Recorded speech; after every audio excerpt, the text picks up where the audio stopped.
Hello दोस्तों, मैं उपेंद्र स्वागत करता हूं आपका आपके अपने चैनल जीएस रेवोल्यूशन पर। जैसा कि आप लोगों की डिमांड थी कि सर वन दरोगा की आप प्रीवियस ईयर पेपर कराइए, एनालिसिस कराइए, उनकी जो सब्जेक्ट है उनको आप बताइए। तो इसमें हमने आपको जीएस के जो प्रीवियस ईयर थे 2022 वाला था, 2018 वाला था, उसकी आपको हमने वीडियो लेक्चर प्रोवाइड करा चुके हैं। उसके बाद था मैथ्स और रीजनिंग का, जो कि उसका वेटेज 1/3 है। 1/3 वेटेज यानी कि 60 क्वेश्चन आते हैं। 180 में से 60 क्वेश्चन बहुत होते हैं 1/3। तो उसका हमने सोचा कि आपको सही से बताया जाए गाइडेंस के तौर पे कि क्या कैसे आता है, किस सब्जेक्ट किस चैप्टर से आते हैं और कितने नंबर के आते हैं और किस टाइप के क्वेश्चन आते हैं, सबसे बड़ी बात। तो उसके बेसिस पे हम आपके लिए 2022 का जो वन दरोगा का पेपर हुआ था उसको एनालिसिस करेंगे, उसके प्रीवियस ईयर के क्वेश्चन देखेंगे, उस क्वेश्चन के बेसिस पे सारा कॉन्सेप्ट क्लियर करेंगे। ये क्वेश्चन होगा, एक क्वेश्चन और कॉन्सेप्ट सारे क्लियर होंगे। उससे अराउंड जो भी जैसे आएगा ना उस टॉपिक से सारे डाउट आपके क्लियर हो जाएंगे। तो चलिए चलते हैं। आप लोगों की डिमांड हुई थी कि सर डिजिटल बोर्ड पे बताइए, तो आपको जैसे बोला गया था कि 3 जनवरी से क्लासेस स्टार्ट होंगी डिजिटल बोर्ड पे, तो वो हम चालू करते हैं। प्रीवियस ईयर पेपर हैं 2022 के वन दरोगा के, चलते हैं। इसमें हम रीजनिंग और क्वांट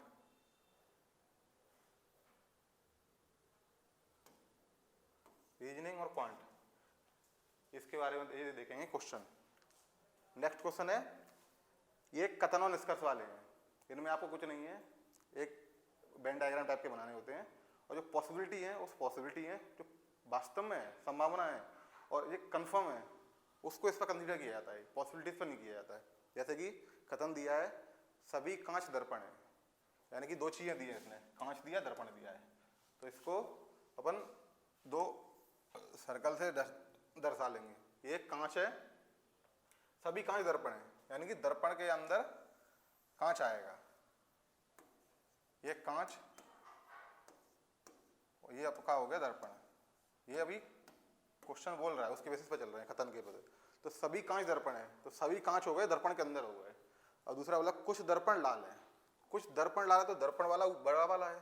तो इसमें अपन ऐसे कर सकते हैं, ऐसे भी कर सकते हैं, इसकी कोई वो नहीं दी है। तो अपन अभी नॉर्मली इस फॉर्मेट में ले लेते हैं कि ये लाल का है, क्योंकि कुछ दर्पण है वो लाल है। तो ये वाला पोर्शन है ना, ये दर्पण और लाल का है। अब चलते निष्कर्ष पे। निष्कर्ष बोला सभी दर्पण कांच हैं। दर्पण ये है, कांच है, ये सारे दर्पण हैं वो कांच है क्या? उल्टा बोल रहे हैं, सारे कांच दर्पण है, पर दर्पण कुछ दर्पण है वो कांच है। इसका मतलब है पहला वाला है, ये हो जाएगा आपका गलत। अब सेकंड पे चलते हैं। कुछ कांच लाल है, तो कांच ये बाहर भी आ सकता है इसके, और इसके अभी जो दूसरा पहला वाला दिखा था अपने, ये वाला, ये भी हो सकता है, पॉसिबिलिटी ये भी है, ये भी है। बट वो बोला निष्कर्ष निकलेगा, निष्कर्ष निकलेगा, इसका मतलब है कंफर्म बोल रहा है। जबकि ये पॉसिबिलिटी है, हो भी सकते हैं, नहीं भी हो सकते।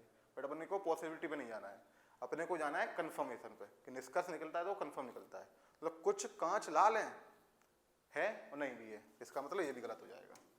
तो इस बेसिस से अपना आंसर क्या हो जाएगा? ना तो निष्कर्ष 1 और ना ही निष्कर्ष 2 अनुसरण करता है, यानी कि आंसर इसका हो जाएगा सी। ऐसे क्वेश्चन में कथन निष्कर्ष में आपको पॉसिबिलिटीज पे बेसिस पे नहीं चलना है। अगर वो पूछे ये संभावना हो सकती है क्या, तो जाएंगे। अगर पूछा है कि निष्कर्ष ये है, इसका मतलब वो कंफर्म बोल रहा है, हो सकता है, नहीं भी हो सकता, उसको अपन रॉन्ग मानेंगे। समझ में आ गया? इन क्वेश्चनों को सीधा आप सर्कल बनाइए वेन डायग्राम टाइप से, और उसके बेसिस पर देखिए पॉसिबिलिटीज और कंफर्मेशन। आप कंफर्मेशन पे जाइए, ठीक है। चलो नेक्स्ट पे चलते हैं।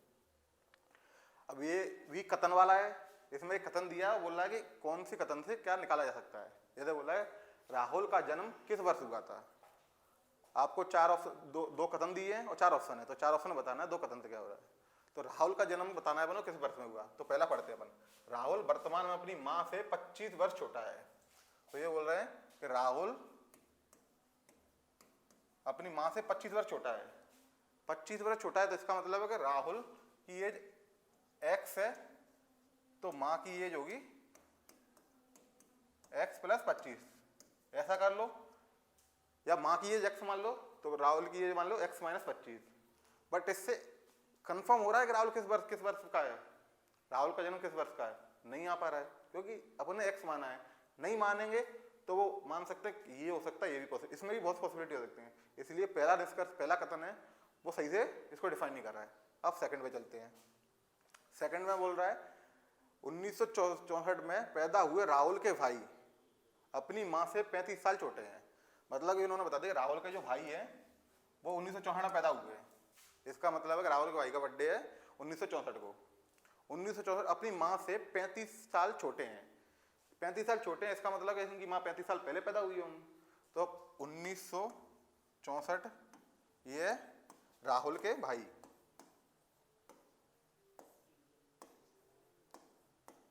राहुल के भाई की डेट ऑफ ईयर है 1964 और इनकी माँ 35 साल छोटी है। 35 साल अपनी माँ से 35 साल छोटा है, यानी कि इनकी माँ 35 साल पहले पैदा हुई।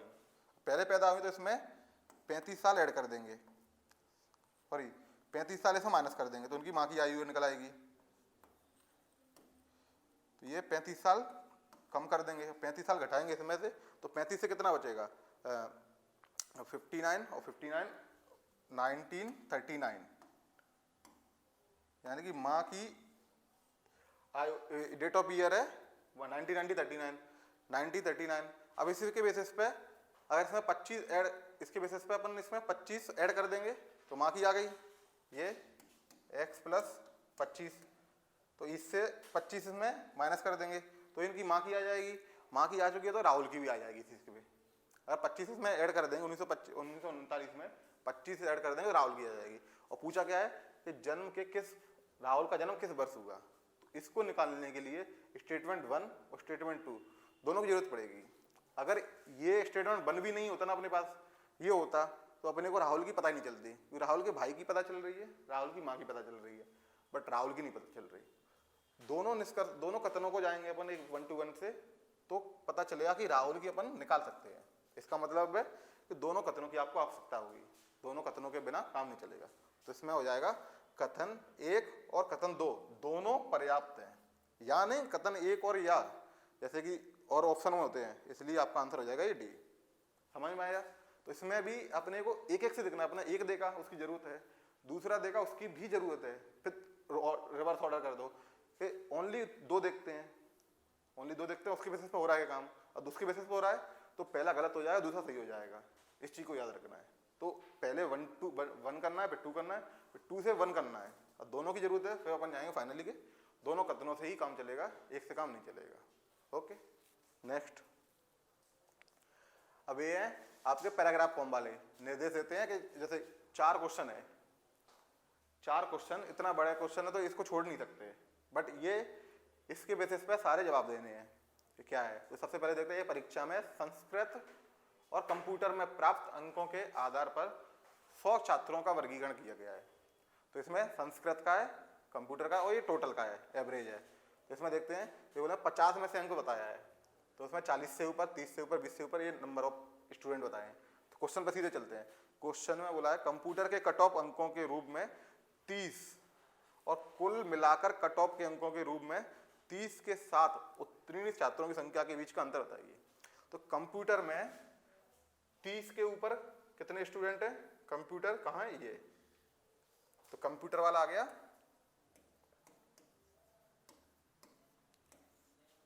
लेकिन ये जरूरत नहीं, डायरेक्ट हो जाएगा, आपको बता रहा हूं मैं। 20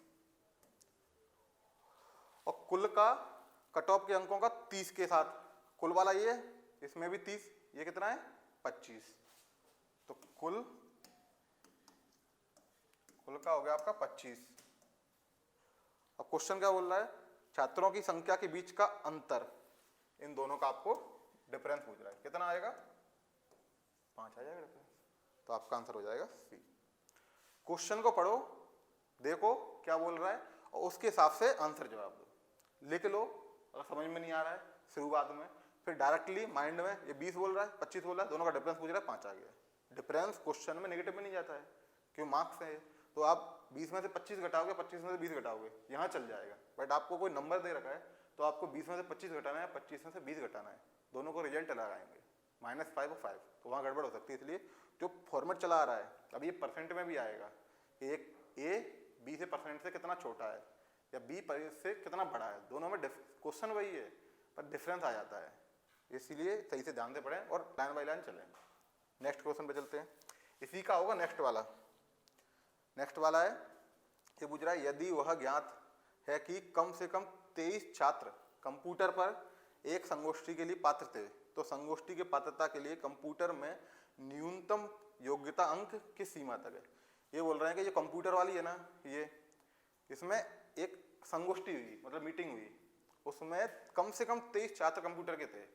तो इसमें देखना कम से कम 23 छात्र कैसे आ सकते हैं, किस वाली उसमें आ सकते हैं लिमिट में, ये बोला ना न्यूनतम योग्यता, इससे लिमिट में, इससे इसमें। तो सबसे पहले देखें कंप्यूटर में मिनिमम 23 चाहिए, तो इसमें शुरुआत से चालू करेंगे। 50 है, 100 है, 0 से ऊपर मतलब सारे के सारे लोगों का 0 से ऊपर मार्क्स था।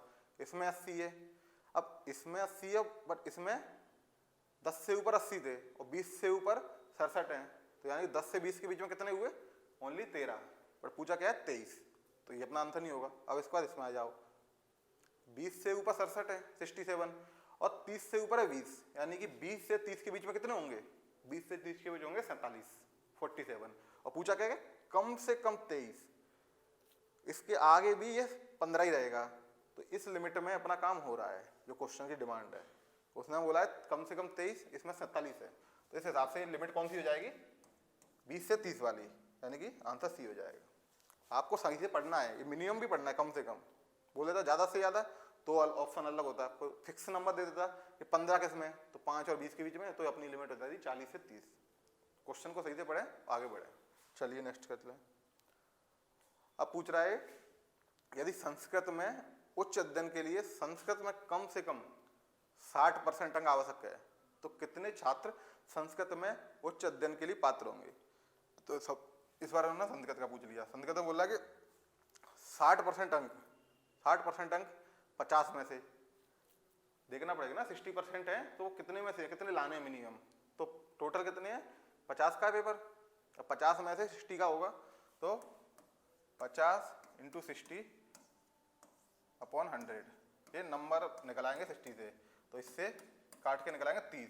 तो ये बोल रहा है कम से कम 30 नंबर आने चाहिए, तो 30 से ऊपर है। अब संस्कृत में कितने हैं, हम 30 से ऊपर संस्कृत की पूछ रहा है कितने हैं, तो 30 से ऊपर क्या है 31 है, आंसर हो जाएगा 31। क्वेश्चन को पढ़ो और आंसर देने की कोशिश करो, पहले समझोगे क्वेश्चन बोल क्या रहा है।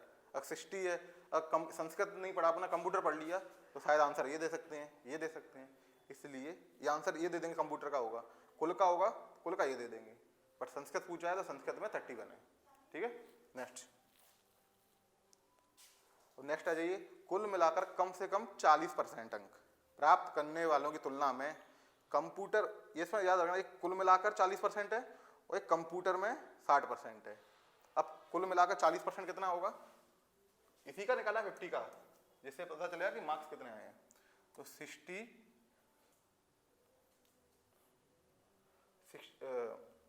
40% दिया पहले कुल मिला के, उसका निकालते हैं 50 × 40 अपॉन 100, यानी कि ये आ जाएगा 20। ये आ गया कुल का, कुल के बारे में 20 के बारे में बात कर रहा है, और कंप्यूटर के बारे में कर रहा है 60%, 60 50 × 60 अपॉन 100, जो पहले भी निकाला था ये आ जाएगा 30। ये कर रहा है कंप्यूटर के बारे में। छात्रों का कितना प्रतिशत है, यानी ये 20 है और ये 30 है। अब 20 से ऊपर कितने हैं 81, और ये कंप्यूटर का कुल का है, कुल का कितना है 75। कंप्यूटर का नहीं पूछ रहा, कुल का बोल रहा है पहले, तो कुल में कितने हैं 75 75, और कंप्यूटर में कितने हैं 30 से ऊपर में 20। तो ये बोल रहा है कि 75 का 20 है, ये कितना परसेंट है, तो इसके लिए अपन निकालते हैं कि कितना परसेंट है। तो इसके परसेंटेज निकालने के लिए होता है कि जितना है मल्टीप्लाई बाय 100, ये परसेंट का होता है, अपॉन जिसका निकालना है, तो किसका निकालना है 75 का, क्योंकि ये बोल रहा है कंप्यूटर का कुल का ये 20% किसका है, कितना है। तो इसके हिसाब से अपन सॉल्व करेंगे इसे, 4 3, ये आ जाएगा आपका 80/3। इसको सॉल्व करेंगे ना अपन जब, तो ये आ जाएगा आपका 26.66 एवरेज लगभग ये आ जाएगा, 666 चलता रहेगा। तो इसमें अपन आंसर देखेंगे तो आंसर अपना मिल नहीं रहा है, बट इसको अपन डेसिमल फॉर्म से उसमें करेंगे नंबर फॉर्म में, तो ये 27% के पास में, तो इसलिए आंसर अपन 27 दे देंगे। अगर कंफर्म करता तो 26.67 हो जाता है, आगे और 6 आएगा, इस हिसाब से आंसर अपना 27 हो गया। नेक्स्ट अभी आए नंबर सिस्टम से। ये आपको ये नंबर सीरीज दी है, नंबर सीरीज में पहला पद, दूसरा पद, तीसरा पद, चौथा पद दे दिया था, पांचवा पूछ लिया जाता है। तो इसमें अपने को एक फॉर्मेट देखना होता है, इसमें कौन सा लॉजिक लग रहा है, क्या फॉर्मेट है, उसके बेसिस पर आगे बढ़ा जाता है। इसके सारे क्वेश्चन, एक क्वेश्चन कर लिया आपने तो आपको प्रैक्टिस से सारे फॉर्मेट पता चल जाएंगे।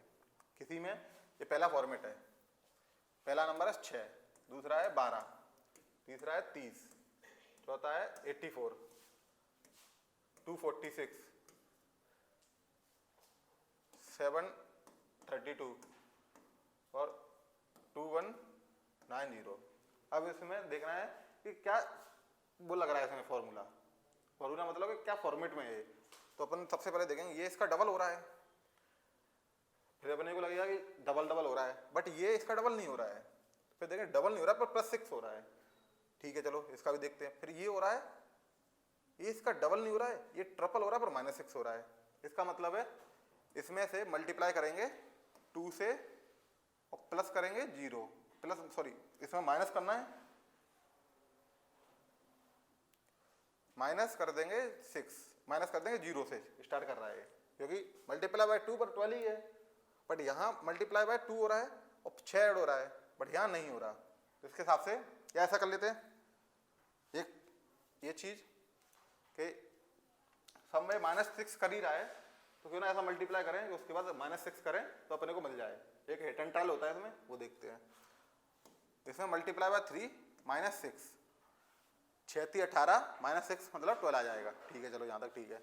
इसमें मल्टीप्लाई 3 -6 करते हैं, 12 × 36, 36 से 6 गए तो 30 आ रहा है, मतलब काम कर रहा है। आगे और बढ़ते हैं, 30 मल्टीप्लाई बाय 3 मतलब 90 -6 84 आ जाएगा, 90 में से 6 जाएंगे तो 84 आ जाएगा, ये भी चलो चल रहा है। इसका कर लेते हैं मल्टीप्लाई बाय 3 -6। अगर 4 से 5 सीक्वेंस में अगर फॉलो कर रहा है आपका फॉर्मूला तो वो सही है। आप उसका नेक्स्ट में जाके जो आपने फॉर्मूला फॉलो किया है उसको आप अप्लाई करके आप नेक्स्ट नंबर निकाल सकते हैं जो पूछा है। इसमें देखा 84 मल्टीप्लाई बाय 3, 84 मल्टीप्लाई बाय 3 होगा आपका 252, 250 हो गया। अब इसमें माइनस कर देंगे अपन 6, यानी कि हो जाएगा 246, 246। इसका मतलब है फॉलो कर रहा है, तो आपको नेक्स्ट जाने की जरूरत नहीं है कि इसका मल्टीप्लाई बाय 3 -6 करेंगे, कि वो फॉलो करेगा। 3 से 4 में हो गया ना तो दिक्कत नहीं होगी, पर 1 से 2, 2 से 3 में देखना होगा, पता चला यहाँ फॉलो हो गया पर आगे फॉलो नहीं हुआ, इसलिए होता है। लंबी सीरीज है तो 1 से 2, 2 से 3 में करके फिर फाइनली चले जाओ। इसमें इसका नेक्स्ट पूछा है क्या होगा, तो नेक्स्ट क्या होगा, इसका मल्टीप्लाई बाय 3 -6 होगा। अब इसका मल्टीप्लाई बाय 3 -6 ये आएगा 1690 है, मल्टीप्लाई बाय 3 ये आ जाएगा 65 70, 65 से 6 माइनस कर देंगे, यानी कि आ जाएगा 65 64, 65 64 है आपके पास, 65 64। कैलकुलेशन अभी अपने 21 60 कर दिया था, 21 90 की जगह, तो वो ध्यान रखना है। जो फाइनल है उस पर जो फॉर्मूला आ रहा है ना, जो उसको हिट करना है, और हिट कर दिया नेक्स्ट नंबर आप निकाल सकते हो।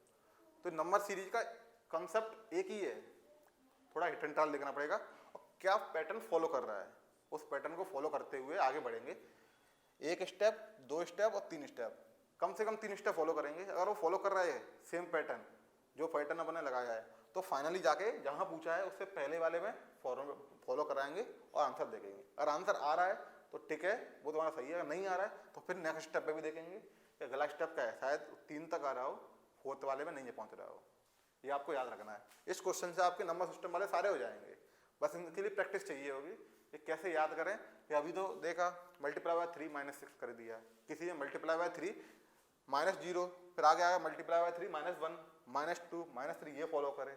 या मल्टीप्लाई बाय 3 -6, मल्टीप्लाई बाय 3 से 4 हो गया, 5 हो गया, -6 तो सेम है और मल्टीप्लाई बाय सेम नहीं है। तो ये प्रैक्टिस से आएगा। आप जितने क्वेश्चन प्रैक्टिस करेंगे नया पैटर्न पता चलेगा, उसके हिसाब से समझ में आ जाए क्या फॉलो कराना है क्या नहीं। चलिए नेक्स्ट पे चलते हैं। ये रिलेशन का कि किसी ने किसी से बोला कि ये मेरे बुआ के चाचा के भाई का लड़का है, तो मेरा इससे क्या रिलेशन है, मतलब उसका इससे क्या रिलेशन है, ऐसे टाइप का। इसमें पूछा है मंच पर एक महिला की ओर इशारा करते हुए मनीषा ने कहा, मनीषा क्या बोल रही है, वह मेरी माँ के बेटे के पिता की बहन है। मतलब कि मनीषा बोल रही है, मनीषा क्या बोल रही है, वह मतलब मान लो कोई एक्स पर्सन है, ठीक है, एक्स ही मानना होता है, वैसे याद नहीं करना होता है, बट एक्स के मान सकते हैं।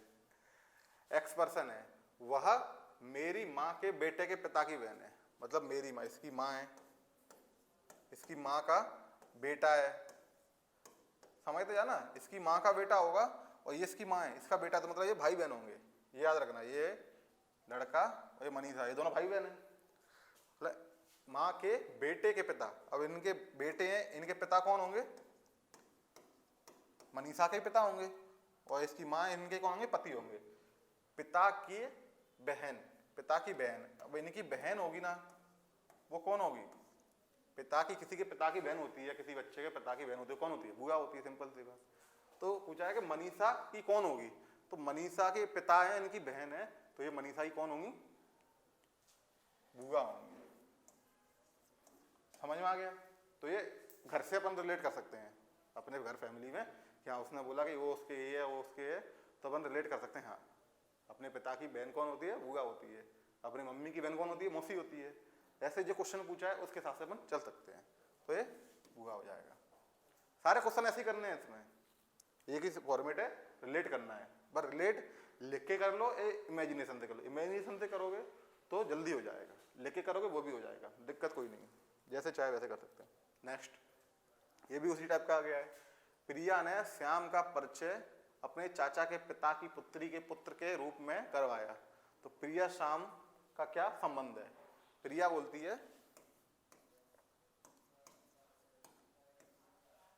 श्याम का परिचय अपने चाचा के पिता, मतलब ये इनके चाचा हैं, चाचा के पिता, यानी कि चाचा के पिता प्रिया के दादा हुए ना, चाचा हैं, मतलब इनके पापा के भाई। अब पापा के भाई तो चाचा हैं, चाचा के पिता कौन होंगे, इनके पापा के भी पिता होंगे, इनके पापा के पिता कौन होंगे, इनके दादा होंगे। मतलब कि पता चलेगा कि इनका क्या संबंध है, दादा का। अब आगे बढ़ते हैं। पिता की पुत्री के पुत्र, अब इनकी जो पुत्री होगी ना, इनके पिता की पुत्री होगी, वो इनके पापा और चाचा की बहन होगी, यानी कि प्रिया ही कौन होगी, बुआ होगी। अब ये बताना नहीं है, मतलब बता रहा हूं मैं, कैसे अपन देख सकते हैं। अगर वो बीच में पॉइंट पूछ लेता कि ये और इनका क्या संबंध था, तो डायरेक्ट बता सकते थे, पर जैसे पूछा है डायरेक्ट वहां कांटेक्ट करेंगे अपन, डायरेक्ट वहां हिट करेंगे। उसके बाद पूछा है कि पुत्र के रूप में कराया है, मतलब पिता की पुत्री के पुत्र। अब इनके पुत्र, ये प्रिया इनकी बहन है, सॉरी प्रिया इनकी पिता की पुत्री की बुआ है, तो इनके जो बच्चे होंगे ना, वो इनके कौन होंगे, अपनी बुआ के बच्चे हैं, वो अपने कौन है, कजन हुए, मतलब भाई बहन हुए। तो ये प्रिया और ये पुत्र कौन है, इसका संबंध परिचय कराया श्याम से, ये पुत्र है श्याम।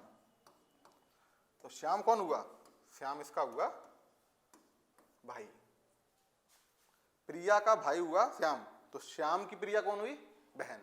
क्या पूछा है, प्रिया श्याम से किस प्रकार संबंधित है, मतलब कि प्रिया श्याम की बहन है।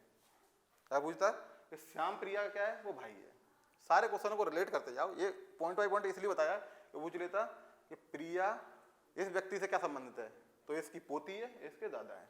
इस पॉइंट पे पूछ लेता इससे क्या संबंध है, तो इनकी बुआ है, ये इनकी भतीजी है। तो इसलिए बताया कि पॉइंट टू पॉइंट में उसने क्या पूछा। इसके बाद भी वो बोल देता कि इनके पति क्या लगेंगे, इनके भतीजी, सॉरी श्याम के वो पत्नी क्या लगेंगी, तो बता दें इनकी भाभी लगेंगी। ऐसे जैसे क्वेश्चन पूछता है फॉलो कराते जाओ, जो क्वेश्चन पूछा उसका आंसर आप निकालो। चलिए नेक्स्ट चलते हैं। ये भी उसी तरह का है, रिलेशन का ही। इसमें देखते हैं, ए बी का पुत्र है, सी ए की बहन है, और बी सी से किस प्रकार संबंधित है। पूछा ए बी सी है तीन, उसमें पूछा है ए बी का पुत्र है। ऐसे एरो से पता चल जाएगा कि ए बी का पुत्र है, मतलब कि इस एरो को ऐसे लगाओ इससे इशारा लगे अपने को। ये कौन क्या है, मतलब कि ये इधर पुत्र लिख लिया, अगर एरो इधर लगाते तो लिख देते पिता है। मतलब कि ए का पिता कौन है, बी, यानी बी का पुत्र कौन है, ए। बात एक ही है, जैसे अपन कंफर्ट हो, इस बेसिस पे चलना है, इस बेसिस पे। वैसे क्वेश्चन के बेसिस पे चलेंगे तो ये वाला फॉर्मेट सुटेबल है, और क्वेश्चन के बेसिस पे चलना है, कंफ्यूजन नहीं होगा। नेक्स्ट क्या बोला है, सी ए की बहन है। सी है ना, वो ए की बहन है, यानी कि इससे इसका रिलेशन है सी से। ए की बहन यानी कि ये बहन है।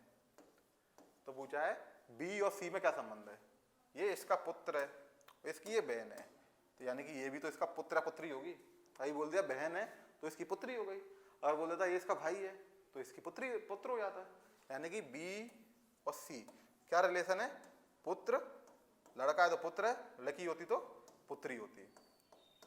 तो क्या जा रहा है, बी सी से किस प्रकार संबंधित है, बी सी से किस प्रकार संबंधित है, तो बी सी का बहन बोला है, इसके हिसाब से है कि बी के सी पिता हैं, इसलिए उन्होंने पुत्र भी दे रखा है ऑप्शन में। अरे यहाँ पुत्री होता ना तो आंसर ये भी होता, ये भी होता, मल्टीपल बन जाता है, इसलिए उन्होंने पुत्र को दिया है, क्योंकि सी है ना वो फीमेल है, इस हिसाब से इनके सी के बी पिता हुए। क्वेश्चन को ढंग से समझते जाना है, उसके हिसाब से ऑप्शन पे जाना है, डायरेक्ट नहीं कूद जाना, तो डायरेक्ट अपन कंफ्यूज हो सकते हैं। यहाँ अगर पुत्री दे देता ना तो पुत्री आंसर हो जाता है, और ये पिता तो है ही आंसर, तो दो हो जाते हैं। इसलिए अपने को ढंग से देखना है क्या पूछा है, क्या जवाब देना है। चलिए नेक्स्ट चलते हैं। ये है कोडिंग डिकोडिंग का। इसमें सबसे पहले आपको ये सिंपल वाला है, बट आगे भी आगे जैसे एसएससी में आता है, एसएससी में कोडिंग डिकोडिंग में सबसे पहले आपको अगर कम से कम टाइम में करना है तो अल्फाबेट है उनकी नंबरिंग आपको याद करनी होगी।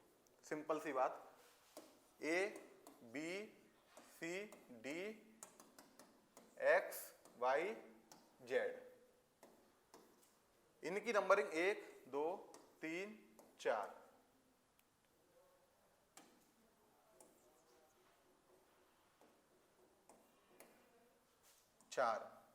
इनकी है 24 25 26। अब ये तो शुरुआत के एंड के हैं। अब बोला के की क्या है, नहीं पता है, के की 11 है। एल की क्या है, नहीं पता है, एल की 14 है, एल की 12 है, एल की 12 है, पी की क्या है, पी की 16 है। तो ये आपको याद करने होंगे, आप याद नहीं करोगे तो अपने को लिखेंगे, लिखने के बाद फिर अपन देखेंगे अच्छा डी को 4 बोलते हैं, एक्स को 24 बोलते हैं, ऐसे टाइम कंज्यूमिंग हो जाएगा। टाइम है आपके पास, कर सकते हो, बट आप याद करोगे तो याद से आपको सही हो जाएगा। इसकी मैं एक शॉर्ट वीडियो बना दूंगा याद करने का तरीका, डायरेक्ट आपकी जुबान पे होगा। बोला कि पी क्या है, आप सीधा बोलोगे 16 है, क्यू क्या है 17 है, आप बोलोगे यू क्या है 21 है, डायरेक्ट बोलोगे। छोटी सी ट्रिक है, आपसे रिलेटेड होगी वो ट्रिक, जो डेली लाइफ में भी यूज करते हैं चीज़ें, उससे रिलेटेड होगी तो आपको याद हो जाएंगे। नेक्स्ट वीडियो में बता देंगे आपको एक शॉर्टकट ये कैसे याद करना है, तो ये आपको याद होनी चाहिए डिकोडिंग डिकोडिंग के लिए। चलिए क्वेश्चन पे चलते हैं। ये क्वेश्चन तो इजी था, डिकोडिंग डिकोडिंग के क्वेश्चन आते हैं ना, चाहे वो सीजीएल हो, कंपटीशन में मैथ्स आती है जिसमें सीजीएल हाई लेवल का है, उसमें जो डिकोडिंग आती है उसके फॉर्मेट में बता दूंगा आपको, तो आपका कोई भी एग्जाम हो उसमें आप कोडिंग डिकोडिंग को अच्छे से कर सकते हो। इसको क्वेश्चन को देखते हैं। ये क्वेश्चन क्या बोल रहा है, ये क्वेश्चन बोल रहा है कि ट्रुथ को 1759 लिख सकते हैं, यानी कि ये बोल रहा है टी आर, इसमें एक एक लेटर का मीनिंग है नंबर से 1759, ये इसने डिकोड कर रखा है। नहीं समझ में आ रहा है कि टी को 1 क्या कर रखा है, कोई दिक्कत नहीं, आगे बढ़िए, जो बोलता है करते जाओ, आंसर तक पहुंच जाएंगे अपन। किक को क्या बोला इन्होंने 4 3 8 4। अब बोला चेन, चैन को क्या बोला इन्होंने CHAIN, चैन को बोला है 8 2 6 3 0 को कोडेड किया है। तो बोला है कि किचन को क्या बोलेंगे, किचन में पहला अंक क्या होगा, मतलब किचन को क्या बोलेंगे नंबर में, उसमें बोला है कि डायरेक्टली पहला नंबर क्या होगा। पहला नंबर के लिए इस हिसाब से चलना होगा अपने को, दिया क्या था। अब के में पहला क्या है, अगर डायरेक्ट आंसर चाहें तो के में पहला क्या है के अपने पास क्या है, के अपने पास इसमें, यानी के का नंबर क्या है 4। उन्होंने पूछा किचन में के का नंबर क्या है, मतलब पहला का क्या नंबर है, तो डायरेक्ट आंसर हो जाएगा 4, ये आपको डायरेक्ट मिल गया।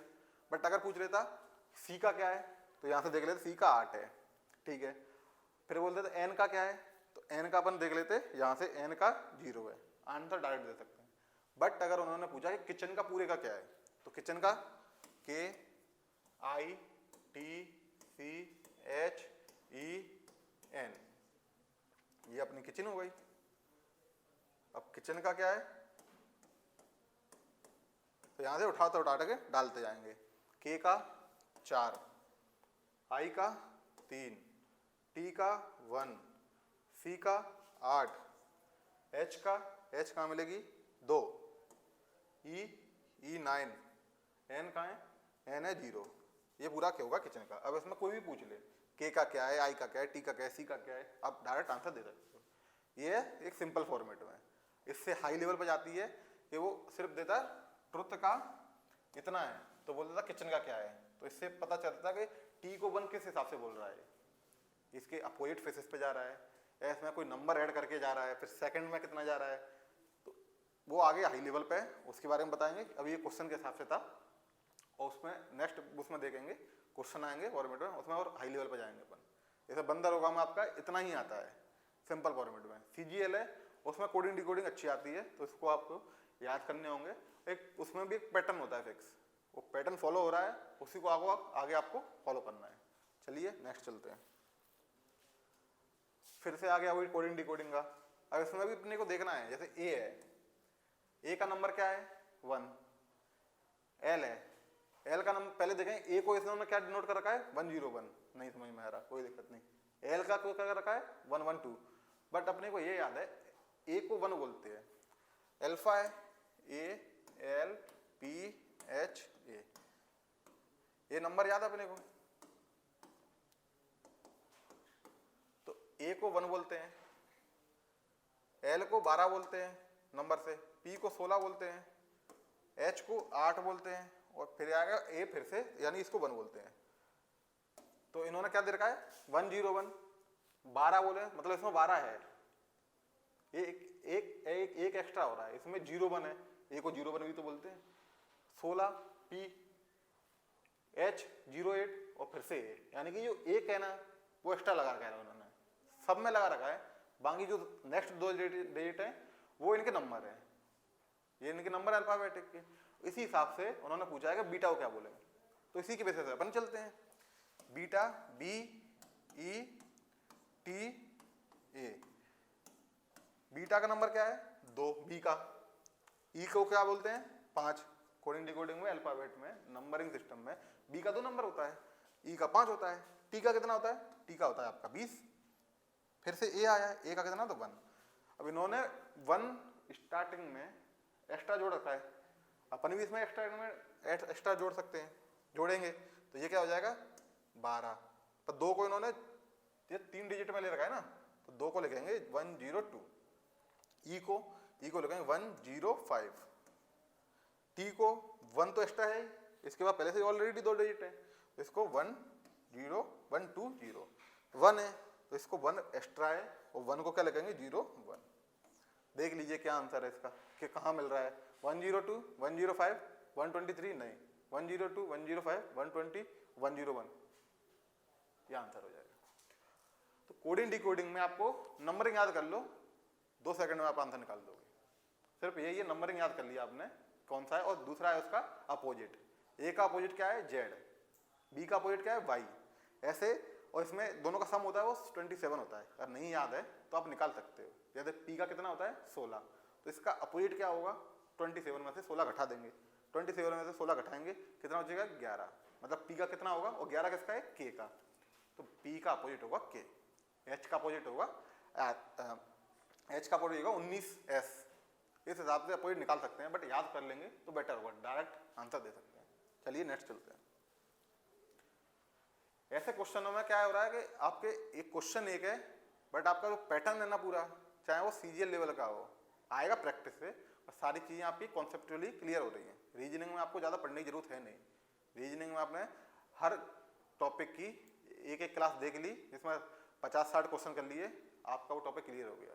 चाहे वो सीजीएल हो, चाहे वो एमटीएस हो, सीएचएसएल हो, कोई भी है एग्जाम हो, चाहे बंदर होगा हो, जिसमें मैथ आती है रीजनिंग आती है, सारे क्वेश्चन हो जाएंगे। चलिए फिर से नंबर सिस्टम का आ गया है, इसमें भी बोला कि एक पैटर्न फॉलो हो रहा है। अब पैटर्न को फॉलो करते हुए उन्होंने बोला कि ये नेक्स्ट नंबर क्या आएगा, देखते हैं इसको भी। पहला क्वेश्चन, पहला पद क्या है 198, दूसरा क्या है 200, तीसरा 203, चौथा 208, 215, 226, 3239। ये दोनों क्या हो रहा है +2 हो रहा है, इसमें क्या हो रहा है ये +2 हो रहा है, इसमें क्या हो रहा है +3 हो रहा है, इससे इसमें क्या हो रहा है +5 हो रहा है, इससे इसमें +7 हो रहा है, इससे +11 हो रहा है और इससे इसमें +13 हो रहा है। तो ये कुछ समझ में आ रहा है क्या हो रहा है, +2 +3 +4 होता तो ये काउंटिंग चल रही है, बट +2 है, +3 आया, +7 +3 के बाद +5 आ गया, चलो ऐसा लग रहा है ऑड डिजिट है, बट +5 के बाद +7 आ गया, अभी तक ऑड डिजिट लग रहा है। +7 के बाद +9 नहीं +11 आया है, +9 नहीं आया है, इसका मतलब समझ रहे हो क्या है, ये प्राइम नंबर चल रहा है। इसके बाद +13 आ गया, ऑड चलता तो +15 आता, बट ये नंबर सिस्टम क्या चल रहे हैं प्राइम, यानी अभाज्य संख्याएं। तो अभाज्य संख्याएं, तो इसके बाद जो होगा ना वो इसमें एक अभाज्य संख्या ऐड करके होगा जो इसकी कंटिन्यूटी बनाएगा। 13 के बाद अभाज्य संख्या कौन सी होती है 15, जो होती नहीं है, इसके बाद आएगी 17 आपकी। तो अगर इसमें 17 ऐड कर देंगे तो नेक्स्ट नंबर आपको मिल जाएगा। 239 में 17 ऐड करेंगे कितना आएगा 256, ये आंसर हो जाएगा। पैटर्न को पकड़ना है आपको कि क्या पैटर्न चल रहा है, डायरेक्ट उड़ना भी नहीं है, देगा 2 + 2 + 3 + 5 + 7 आ गया, नहीं। सबसे पहले आपको यही याद आ जाना चाहिए +2 है +3 है, उसके बाद +5 है, यानी कि ये ऑड भी तो नहीं है, ये 2 है ना। सबसे छोटी प्राइम क्या होती है 2, और इकलौती ये प्राइम संख्या है जो इवन है, बाकी सारी ऑड है, सारी की सारी अभाज्य संख्याएं जो प्राइम नंबर है सारे ऑड है, एक ही है 2 जो कि इवन भी है और प्राइम भी है। तो 2, 3 और 5 वाला फॉर्मेट है, इसका मतलब ना ये ऑड है ना ये कुछ है, ये प्राइम में जा रहा है। 2 और 3 और 5 आ गया ना, ये 3 चीज तो प्राइम की है। इस हिसाब से पैटर्न देखना है, उसके हिसाब से आगे बढ़ते जाइए, और जो फाइनल पूछा है उसमें वो कंटिन्यूटी को बनाते हुए उस पैटर्न को आंसर निकालिए। ठीक है, चलते हैं नेक्स्ट। फिर से नंबर सिस्टम का आ गया, नंबर सीरीज का सेम टू सेम वही करना है, क्या पैटर्न फॉलो हो रहा है। जिसको देखते हैं ये क्वेश्चन अच्छा है, ये क्वेश्चन आपको थोड़ा एक कंसेप्ट और देगा। देखिए क्या है 16, 34, 19, 40, 22। अब पूछा है नेक्स्ट पूछा है 22। तो इसमें ऐसे ही जाएंगे, सबसे पहले माइंड यही काम करता है, फर्स्ट से सेकंड, सेकंड से थर्ड, थर्ड से फोर्थ, क्या पैटर्न फॉलो हो रहा है वही देखेंगे।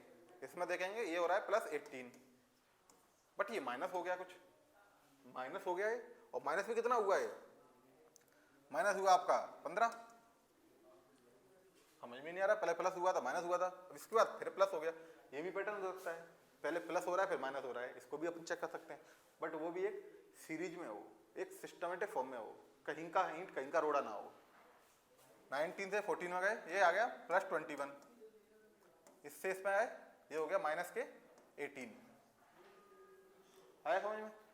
अब दूसरे पे जाओ, ये +18 था, +18 के बाद ये कितना था +21 था, यानी कि यहां से ये सेकंड में नहीं थर्ड में, या ऐसे कर लो ये माइनस हो रहा है और इसमें ये प्लस कर रहा है, यानी कि 18 से 21 +3, और इससे ये सेकंड से फोर्थ शिफ्ट में -3, यानी कि ये ऑल्टरनेट चल रहा है सीरीज में।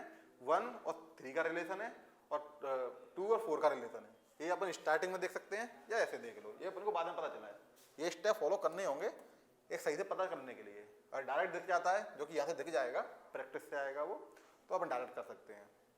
यहाँ से देख सकते हैं इसका रिलेशन +3 हो रहा है, इसका रिलेशन +6 हो रहा है, देख सकते हैं। तो ये सेकंड स्टेप में अब +3 +6, तो इसका इससे रिलेशन हो गया, इसका रिलेशन हो गया, तो इसका +3 हो गया, इसका मतलब इससे +6 हो जाएगा, और 40 में प्लस 6 होगा तो कितना होगा 46, यानी कि अपना आंसर आ जाएगा 46। ये पैटर्न फॉलो हो रहा है, कैसे पता चलेगा? फर्स्ट से सेकंड को देखो, नहीं हो रहा तो फर्स्ट से थर्ड को भी देख लो, एक दिख जाएगा आपको कि किससे किसका पैटर्न फॉलो हो रहा है। फर्स्ट से थर्ड का +3 हो रहा था, सेकंड से फोर्थ का +6 हो रहा है, फिर से देखा थर्ड का फिफ्थ से +3 हो रहा है, और फोर्थ का इससे प्लस कितना होगा, तो पैटर्न है पहला +3 +6, यानी ये पैटर्न फॉलो हो रहा है +3 +6 +3 +6। इस हिसाब से अपन ने देखा कि फोर्थ का सिक्स्थ से +6 होगा, और फोर्थ में +6 कर देते तो आपको सिक्स्थ टर्न मिल जाएगी, सिक्स टर्न मिली आपको 46, जो आपका आंसर हो गया। नंबर सीरीज में पूरा आपको पैटर्न देखना है, और ये प्रैक्टिस से आएगा। अभी तो मैंने आपको डायरेक्ट बता दिया है, आप देखते तो समझ में नहीं आता चल क्या रहा है, तो ये प्रैक्टिस से आएगा, प्रैक्टिस कीजिए आप। नेक्स्ट पे चलते हैं। अब फिर से कोडिंग डिकोडिंग का आ गया, इसमें भी समझना है कि नंबर से चल रहा है अल्फाबेट से, या इन्हीं शब्दों को आपने ऐसा कर दिया है, शुरू का लास्ट में कर दिया है, रीअरेंज कर दिया है। चलते हैं, इसमें देखेंगे रजिस्ट्रेशन को इन्होंने लिखा है ये कुछ ऐसा TSIR, और फिर बोलेंगे कॉमफायर CAMPFIRE, इसको क्या लिख सकते हैं? तो सबसे पहले देखते हैं कि नंबर से नंबर क्या रिलेट कर रहा है कोडिंग डिकोडिंग में। ये तो क्वेश्चन इजी है, R को T से क्या बनाया है इन्होंने, E को S से क्या बनाया है, समझ में। पर एक नजर में एक को और देखें तो ये आपका ये और ये 6 डिजिट के 6 नंबर हैं, 6 नंबर को इन्होंने कुछ किया है। सबसे पहले उठाते हैं ये वाला शुरू के 6, इसको देखो, ये उल्टा देखो TSIGER, TSIGER, इसका मतलब है जो शुरू के 6 नंबर हैं, 6 अल्फाबेट हैं, उनको इन्होंने रिवर्स कर दिया है और लिख दिया है। और सेकंड 6 RATION, इनको इन्होंने क्या लिखा है ये, यानी कि इसको भी रिवर्स कर दिया है NOITAR, NOITAR, यानी कि इन्होंने 6 के बंडल बनाए और उनको रिवर्स करके लिख दिया है। इस हिसाब से 6 के क्यों बनाए, क्योंकि टोटल वो 12 का था, यानी कि आधे आधे नंबरों के बंडल बनाए हैं, इससे एक समझ में आ रहा है। अगर ये 12 में से 4 के बंडल बनाते तो 3 बनते, 2 बने, यानी कि इन्होंने हाफ कर दिया है। इस हिसाब से देखेंगे ये 6 का है, ये 8 का है आपका, 4 और 4, क्योंकि हाफ किया उन्होंने, तो अपन को बंडल भी सेम ही बनाने हैं। ऊपर 3 बंडल बने होते तो यहाँ भी अपन 3 बंडल बनाते, ऊपर 4 बंडल बने होते तो यहाँ भी 4 बनाते। पैटर्न सेम फॉलो करना है, इस बात का याद रखना आप। इसमें 4 के बंडल बनाए, रिवर्स कर दिया है, तो COMCAMPFIRE,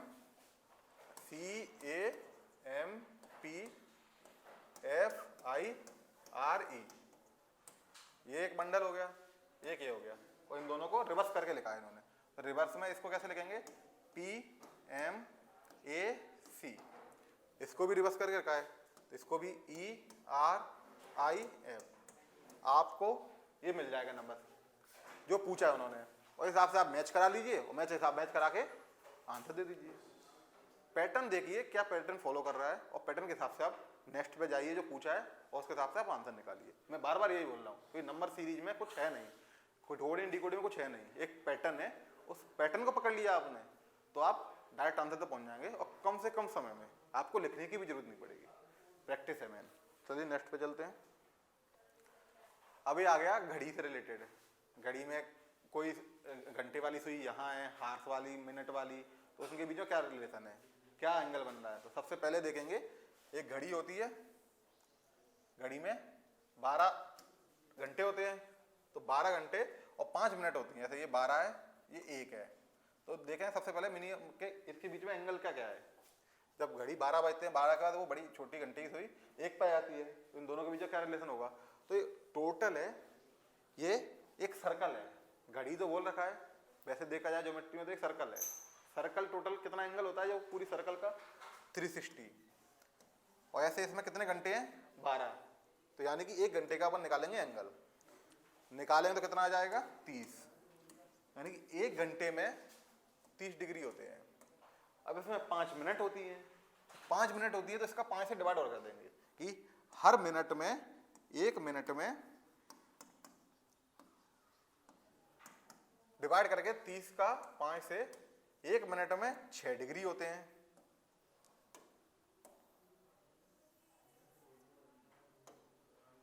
डिग्री होते हैं। वहीं 1 घंटे में हार्स, 1 आवर्स में 30 डिग्री होते हैं। ये दो चीजें आपने जान ली, इस हिसाब से जो भी पूछेगा वो आंसर अपन निकाल लेंगे। क्या पूछ रहा है वो? एक घड़ी दोपहर में शुरू होती है, 1:40 तक घंटे की सुई घूम चुकी होगी। ये पूछेगा 1:40 तक घंटे की सुई कितना डिग्री घूम चुकी होगी, यानी बोला दोपहर में चालू होती है। दोपहर का मतलब है सीधा सीधा बोला 12 बजे, स्पेसिफाई नहीं किया है तो बोलेंगे दोपहर मतलब 12 बजे। 12 बजे से 1:40 तक घंटे की सुई कितना डिग्री घूम चुकी होगी, यानी कि एक से तो आगे निकल गई पर ये दो पे नहीं पहुंची है। एक से आगे निकल गई तो दो ये है, तो यहां लगभग यहां आ गई होगी। अब यहां आ गई तो एक से आगे निकल तो 30 तो डिग्री है ही है। 30 के बाद ये और कितना है, तो 1 मिनट में 60 मिनट में 1 घंटा घूमती है। 60 मिनट में कितना घूमती है? 1 घंटा। 1 घंटे मतलब 30 डिग्री, तो 60 मिनट में 30 डिग्री घूमती है। बट ये कितना मिनट घूम चुकी है? 60 मिनट में 30 डिग्री घूमती है। वो बोला है 1 घंटे का तो ले लिया, 40 मिनट और घूमी है। तो 60 मिनट में 30 है, तो 40 में कितना है? 40 में हो जाएगा 30 डिवाइडेड बाय 60, यानी कि 20 डिग्री ये और घूम जाएगी। घंटे की सुई 20 डिग्री और घूम जाएगी। ऑलरेडी 30 घूम चुकी है। जब 1 बजा था, 1:40 होगा ना, तो 1 से 40 मिनट हुआ ना, उसमें 20 डिग्री और घूम चुकी है। यानी कि बोला टोटल कितनी है? 30 20 टोटल कितना हो गया? 50 डिग्री। ये 12 बजे से 1:40 तक 50 डिग्री घूम चुकी है। इस टाइप के क्वेश्चन बड़े सही होते हैं। इनमें सिर्फ आपने को कुछ नहीं याद रखना है, दो चीजें याद रखनी है, 1 मिनट में कितनी डिग्री है और 1 घंटे में कितनी डिग्री है। ये आपको याद है, आप क्वेश्चन को फॉलो कीजिए, आंसर निकाल लेंगे। 9 बजे कितना डिग्री बनेगा घंटे और मिनट की घड़ी उसमें सुई में पूछा है। 9 बजे का तो 90 डिग्री बन जाएगा। 8:30 का कितना बनेगा? 8:45 का कितना बनेगा? कुछ ही पूछ सकता है, उसको अपने को देखना है कहाँ से कितना बोल रहा है, इस पॉइंट पे क्या बोल रहा है। और ये दो चीजें फॉलो होंगी आपकी हर क्वेश्चन में। डिग्री निकालने के लिए 2 चीजें फॉलो होनी है। ये 2 चीजों के बेसिस पे जाइए, आपका आंसर निकालिए। चलिए नेक्स्ट चलते हैं। फिर से आ गई है डिग्री वाली, मैं आपको बोल रहा था वही 2 चीजें अपन फॉलो करेंगे। एक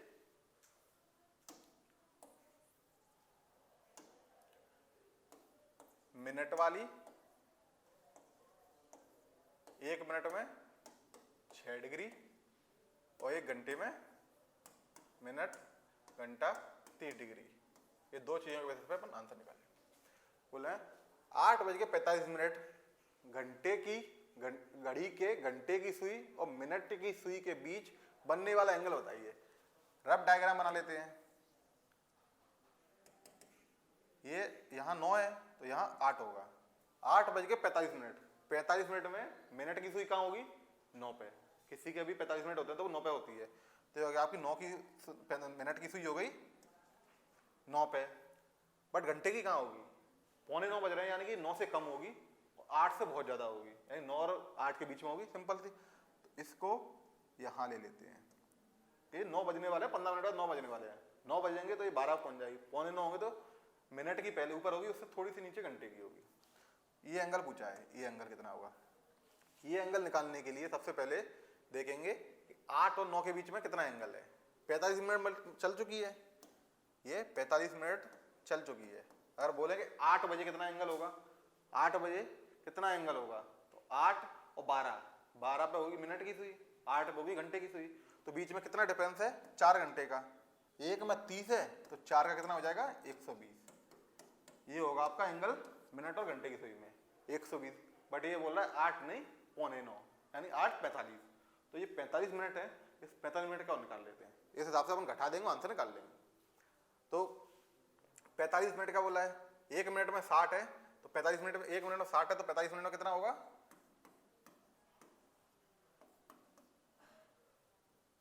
270। ये 270 ये वाला हो जाएगा।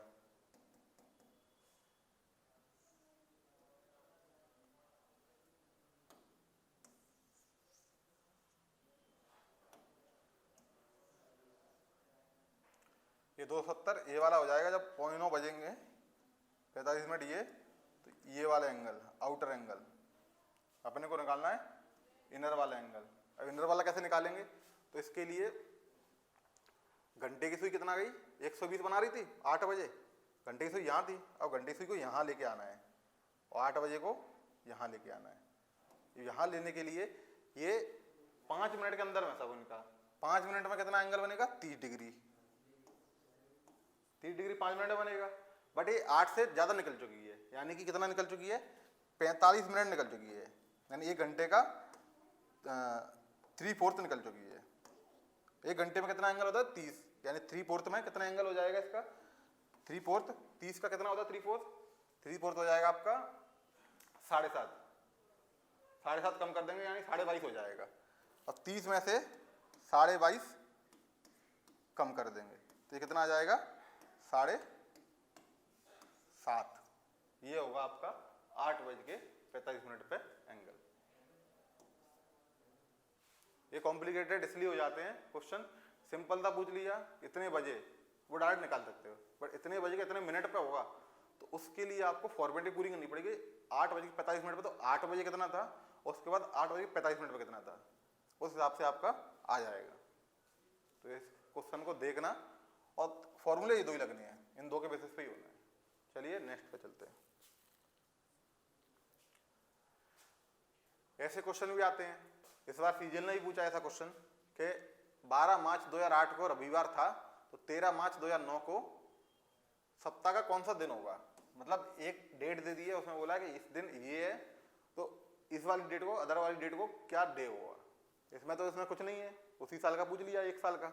बाकी सीजन ने पूछ लिया था कि 1990 में 1 अगस्त को संडे था तो बताओ आज क्या है।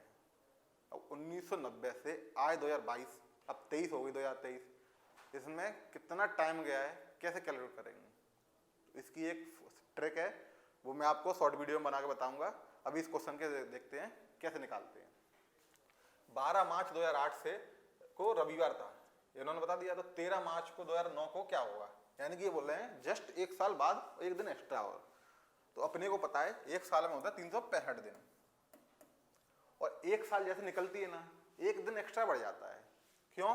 क्योंकि इसमें अपन डिवाइड करेंगे 7 का। 7 से पता चला कितने दिन एक्स्ट्रा बढ़ा है, क्योंकि कितने दिन होते हैं हफ्ते में? 7 दिन। तो इससे देखेंगे 5 4, रिमाइंडर जो 1 बच रहा है ना, ये रिमाइंडर ये बता रहा है कि आपका अगली साल 1 दिन एक्स्ट्रा हो जाएगा। 1 जनवरी 2022 को अगर संडे था तो 1 जनवरी 2023 को मंडे होगा। इसमें थोड़ा सा कैच है, 1 साल है, अगर वो ईयर लीप ईयर हुई तो 2 दिन बढ़ जाएंगे, और नॉर्मल हुई तो 1 दिन बढ़ेगा। क्योंकि पता है लीप ईयर में 366 दिन होते हैं, क्योंकि 29 अगस्त आती है, सॉरी 29 फरवरी आती है। ये वो नहीं बच्चों के लिए है जिनका बर्थडे 4 साल में 1 बार होता है। 29 अगस्त को भी लोग पैदा होते हैं, उनका 4 साल में 1 बार आता है। तो वही है, 1 दिन एक्स्ट्रा हो जाता है। 1 दिन एक्स्ट्रा की वजह से 2 दिन बढ़ते हैं लीप ईयर में। बट लीप ईयर में भी देखना है 29 फरवरी से पहले की वो पूछ रहा है या बाद की पूछ रहा है। जैसा कि इस क्वेश्चन में ये क्वेश्चन पूछ रहा है 12 मार्च, तो 12 मार्च से पहले 29 फरवरी निकल चुकी है, तो उससे अगली फरवरी आएगी 2009 की आएगी, वो की लीप ईयर है नहीं, तो ये 365 दिन पे काउंट करेंगे, 365 दिन पे करेंगे। यानी 12 मार्च से बोला 12 मार्च से 13 मार्च 2008 वाली 2009 कितना दिन हुआ इस पे? 12 मार्च से 11 मार्च को होता है 365 दिन, पर ये बोला 13 मार्च, यानी 2 दिन एक्स्ट्रा हो चुके। 1 साल पे ऑलरेडी 1 दिन +2 करना है, +2 करेंगे तो इसमें मंडे 1 हो गया, ट्यूसडे 2 हो गए, +2 करेंगे तो ये अपना 13 मार्च 2009 को डे निकल आएगा। क्या होगा? ट्यूसडे।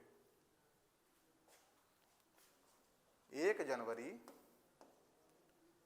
2008 या कुछ भी ले लो, चलो इसको अभी ईयर को हटा दें। 1 जनवरी को जो डे है ना, वो अगली 1 जनवरी को उसका नेक्स्ट डे होगा नॉर्मल ईयर में।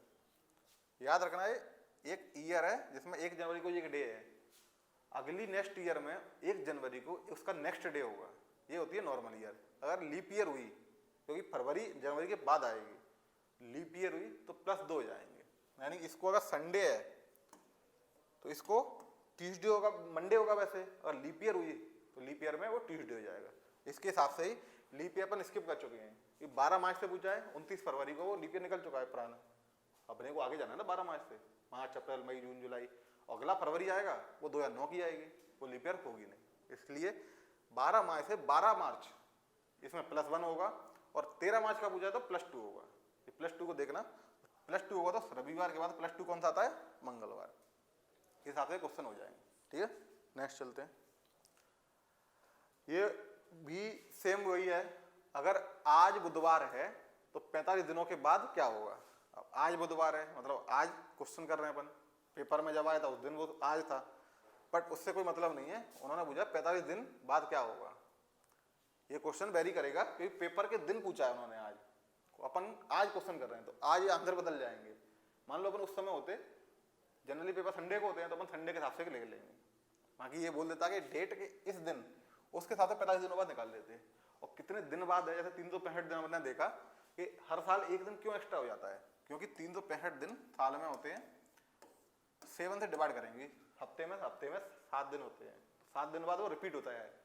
8वां बोलते ना, आज फिर से मंडे आ गया, नेक्स्ट मंडे था, उसका 8 दिन बाद फिर मंडे आ गया, बोलते हैं 7 दिन बाद क्या है, 7 दिन मंडे नहीं आएगा, मंडे का एक पहले वाला आएगा यानी कि संडे। इसमें जो रिमाइंडर बचता है ना वही प्लस हो जाता है, इसमें रिमाइंडर 1 बचेगा तो +1 हो गया है। ऐसे ही 45 दिन का देखते हैं, 45 दिन बाद क्या होगा। 45 में 7 का डिवाइड करेंगे, 42, 7 × 42, मैंने अपने को रिमाइंडर देखना है, वो नहीं देखना कितनी बार गया भाग। 42 आएगा ये, 7 × 42, 42 में से 45 में से 42 आएंगे तो कितना बचेगा 3। ये हो गया आपका रिमाइंडर। ये रिमाइंडर का मतलब है कि इतने दिन प्लस हो जाएंगे जितना होगा। अरे आज बुधवार है, संडे से स्टार्ट कर, मंडे से चलो दिन को स्टार्ट करते हैं अपन हफ्ते को। Monday, Tuesday, Wednesday, Thursday, Friday, Saturday, Sunday, 7 हो गए। उन्होंने बोला आज बुधवार है तो +3 और जोड़ दो उसमें, माना कि उस दिन पेपर हुआ हो, ये संडे को हुआ होगा पेपर, क्योंकि आज का मतलब उस दिन पेपर हुआ था, उस दिन का बता रहा है, तो संडे को हुआ तो इसमें संडे में +3 ऐड कर देंगे, +1, +2, +3, यानी कि 45 दिनों बाद क्या होगा, बुधवार होगा। भाई इसमें ऑप्शन है नहीं, सॉरी उसने बोला आज बुधवार है, उसने स्पेसिफाई कर रखा है, स्पेसिफाई करेगा तो अपन मानेंगे नहीं, डायरेक्ट बुधवार पर चले जाएंगे। अगर बुधवार स्पेसिफाई नहीं करता तो उसको पेपर वाले दिन मानते। इन्होंने दे रखा है Monday, Tuesday, Wednesday, Thursday, Friday, Saturday, Sunday. इन्होंने बोला आज बुधवार है, मतलब कि ये बुधवार है। 45 दिनों बाद +3 ऐड कर देंगे, +1, +2, +3, यानी कि क्या होगा सैटरडे होगा आपका 45 दिनों बाद। इन्होंने स्पेसिफाई कर रखा है तो उससे +3 कर देंगे, स्पेसिफाई नहीं कर देंगे, बोला कि आज के हिसाब से 45 दिन बाद क्या होगा, तो जिस दिन पेपर हो रहा है उस दिन का आप याद रखना। जिस दिन आप पेपर देने बैठे हैं कि ये पेपर उन्होंने उसी हिसाब से क्वेश्चन उसी हिसाब से फॉर्मेट रखा है। अगर क्वेश्चन आपका पेपर प्रीपोन पोस्टपोन हो गया तो क्वेश्चन गड़बड़ा जाएगा, इसलिए जिस दिन आप दे रहे हो उस हिसाब से चलना है। ठीक है, नेक्स्ट फिर से वही क्वेश्चन आ गया उसी टाइप का। 6 अप्रैल को मंगलवार है तो 3 मई को कौन सा दिन होगा। इसमें अपन को याद कैलकुलेट करना पड़ेगा कितने नंबर ऑफ डेज जा चुके हैं। 6 अप्रैल से 6 मई होती, ये भी याद रखना, कोई महीना 30 वाला होता है, कोई 31 वाला होता है। फरवरी को तो पता ही 28 वाला होता है, कभी कभी 29 का होता है। तो ये अप्रैल है, अप्रैल आपका है 30, यानी कि 6 अप्रैल के बाद 30 अप्रैल आएगा, उसके बाद मई आएगा ना। तो इस ये 6 अप्रैल से 30 अप्रैल में कितना हो जाएगा 24 दिन, और 3 मई और बोल रहा है तो ये +3, यानी कि टोटल 27 दिन बाद पूछ रहा है क्या होगा। तो इसमें फिर से 7 से डिवाइड करेंगे, 7 × 21, रिमाइंडर कितना हुआ 6 रिमाइंडर हुआ, यानी जो 6 अप्रैल को था उसके 6 दिन बाद जब पूछ रहा है 3 मई क्या वो 6 दिन बाद होगा। फिर से वही निकाल लो, Monday, Tuesday, Wednesday, Thursday, Friday, Saturday, Sunday. 6 अप्रैल को क्या था मंगलवार, तो इसमें +6 ऐड कर दो, 1, 2, 3, 4, 5, 6। क्या होगा, सोमवार।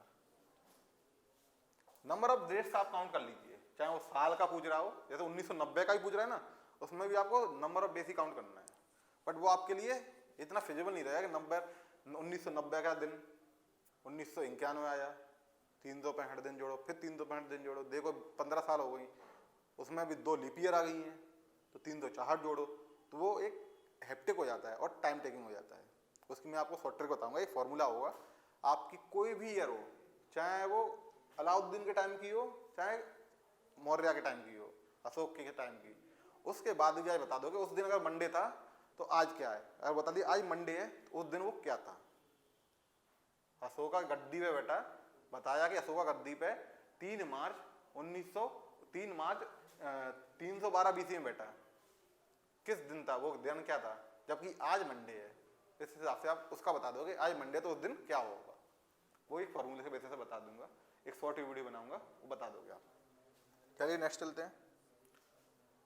नेक्स्ट पूछ रहा है परसेंटेज वाला है रेशियो, वो एक किसका क्या कंट्रीब्यूशन था, तो किसने हिसाब से उसका कहना होगा। रतन ने बाजार में 5,000 रुपए खर्च किए, 5,000 रुपए भाई साहब ने खर्च कर लिए, वह 250 का फोटो फ्रेम लाया, 1,800 रुपए का हेलमेट लाया और 2,000 रुपए की किताबें लाया और कपड़ों पर 950 रुपए खर्च किए। तो क्वेश्चन पूछ रहा है किताबों पर कितना % खर्च किया, टोटल कितना खर्च किया 5,000, और किताबों पर कितना खर्च किया इसने, किताबें कहाँ गई इनकी, किताबें गए 2,000 रुपए, तो बाकी से अपन को लेना देना नहीं है, कोई क्वेश्चन पूछा नहीं है। अब पूछता कुछ बाकी के बारे में कि इस पे कितना किया, इस पे कितना, तो सबका निकालते। अभी अपन निकालेंगे 5,000 खर्च के टोटल, 2,000 रुपए की उन्होंने किताबें ली, तो वो कितना % हो गया, यानी कि 100। जो आपको शुरुआत में बताया था % कैसे निकालते हैं, 5,000 का 2,000 कितना % होगा, तो अपन आसानी से निकाल लेंगे। ये हो गया आपका 40%। खेल खत्म। कुछ और पूछता और निकाल लेते, पूछता वो 250 रुपए के फोटो फ्रेम खरीदे, बोला फोटो फ्रेम कितने % के, कितना मतलब खर्च किया फोटो फ्रेम पे, उसका % निकाल लेते। कपड़ों का बोलता कपड़ों का निकाल लेते, टोटल का बोलता टोटल का निकाल लेते, टोटल के बाद बोलता क्या रेशियो में खर्च किए, एक कपड़ों पे, फोटो फ्रेम पे और किताबों पे, उसका रेशियो निकाल लेते। सारे निकल आएंगे, जो क्वेश्चन पूछ रहा है उसके हिसाब से चलो और डायरेक्ट आंसर निकालो। ठीक है, नेक्स्ट चलते हैं। अब फिर से आ गया डिग्री वाला, जो घड़ी वाला किया था क्वेश्चन, इसको देखते हैं। सटीक घड़ी सुबह 7 बजे दिखाती है, एक घड़ी है जो सटीक टाइम दिखाती है सुबह 7 बजे, फिर 7 बजे टाइम दिखाती है। जब घड़ी शाम को 7 बजे दिखाती है तो घंटे की सुई कितनी डिग्री घूमेगी। देखो भाई साहब, जो अपनी नॉर्मल घड़ियां होती हैं घरों में वो 12 घंटे वाली होती हैं, दोपहर 12 बज रहे हैं या रात के 12 बज रहे हैं, घड़ी को कोई मतलब नहीं है, उसे नहीं पता अंधेरा हुआ है कि दिन हुआ है, घड़ी बोलेगी 12 बज रहे हैं। ये अपने को पता है अंधेरा है रात के 12 बज रहे हैं, दिन है दिन के 12 बज रहे हैं, पर घड़ी को नहीं पता है। घड़ी पूरे दिन भर में 24 घंटे में 2 बार घूम जाती है, अपने उस पर 2 बार घूम जाती है, उसे नहीं मतलब है कि क्या है। इस हिसाब से सुबह वो 7 बजे या शाम को 7 बजे हो, उसे कोई मतलब नहीं है। वो जैसी पोजीशन में सुबह थी वैसी पोजीशन में शाम को भी होगी 7 बजे, तो वो कितने डिग्री घूम जाएगी। बट हाँ, सुबह से शाम तक वो एक पूरा चक्कर लगा लेगी। अगर पूरा चक्कर लगा लिया तो एक सर्कल का पूरा चक्कर कितने का होता है, 360 डिग्री का। और पूछ क्या रहा है वो, घंटे की सुई कितनी घूम चुकी है, क्योंकि सुबह ये टाइम हो रहा था, ये 7 है, ये 12 है, 7 ऐसे बजते हैं, शाम को यही का फिर हुआ, तो ये घंटे की सुई है, ये 7 को 7 पे थी, ये दिन भर में ये चक्कर लगाई और फिर से 7 बजा दी इसने, यानी एक राउंड लगा चुकी है, एक राउंड लगा चुकी है, यानी 360 डिग्री घूम चुकी है। सिंपल सी बात। अगर पूछता कि 7 बजे सुबह सटीक 7 बजे दिखाती है तो शाम को 3 बजे घंटे से कितना घूम चुकी होगी। फिर देखते हैं कि 3 यहाँ बजेंगे और ऐसे घूमेगी, ना कि ऐसे घूमेगी, उल्टी नहीं घूमती घड़ी, तो बोलते ना क्लॉकवाइज, तो क्लॉकवाइज होता है, क्लॉक जैसे चल रही ना उसकी डायरेक्शन में, तो ऐसे घूमती ना, तो 7 से 12 में 5 बज जाते, 5 से 12 में 3 में 3 बज जाते, यानी 5 और 3 8, टोटल 8 घंटे घूम चुकी होती है। और बोलते कि 7 बजे से 3 बजे कितना घूम चुकी घंटे की, तो 8 घंटे घूम चुकी होती है। 1 घंटे में आपको होता है 30 डिग्री होता है, तो 8 घंटे में कितना होता 240 डिग्री। ये आपका हो जाता। 5 बजे पूछता, 5:30 बजे पूछता, जो पूछता बता देते। 2 फॉर्मूले याद रखते। 1 मिनट में 6 डिग्री होते हैं, 1 घंटे में 30 डिग्री होते हैं। इन दो के बेसिस पे कोई सी घड़ी हो, कैसी भी घड़ी हो, कितना भी एंगल पूछ रहे, सारा निकाल लें। नेक्स्ट फिर से परसेंटेज वाला आया। परसेंट वाला देखते हैं। रवि का वेतन सचिन के वेतन से 40% अधिक है। सचिन का वेतन रवि के वेतन से कितना परसेंट है? मैंने बता दिया कि बंदा है रवि और एक है सचिन।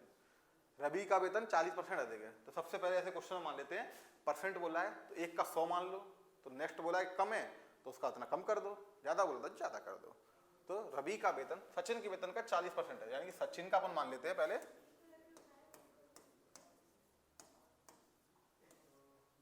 100 मान लेते हैं। एक्स भी मान सकते हो, बट एक्स मानोगे तो उसमें एक वेरिएबल आ गया, वेरिएबल आ गया तो एक इक्वेशन आई, इक्वेशन आई तो सॉल्व करोगे। इसमें कंपैरिजन से डायरेक्ट आंसर दे दोगे। ये थोड़ा शॉर्टकट है। शॉर्टकट नहीं मतलब एक स्मार्टनेस है। देखते हैं, सचिन का 100% था तो रवि का कितना हो गया? 40% अधिक। इनका 100 है तो इनका कितना हो जाएगा? 140। अब पूछा है सचिन का वेतन रवि के वेतन से कितना % कम है। सचिन का वेतन पूछ रहा है, रवि के वेतन से, जिसका से आ गया ना उससे पूछ रहा है, तो रवि से कितना है? 140। सचिन का वेतन कितना है? 100 मल्टीप्लाई बाय कितना कम है परसेंट में, यानी कि 100।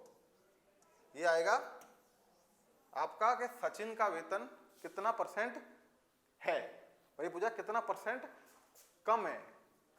इसमें इस वाली इक्वेशन, इस वाले सॉल्व से आएगा अपना कि सचिन का वेतन रवि के वेतन से कितना % है, और पूछा कितना कम है। कम है तो इन दोनों का डिफरेंस लेना पड़ेगा ना, उसका % दिखाना पड़ेगा ना।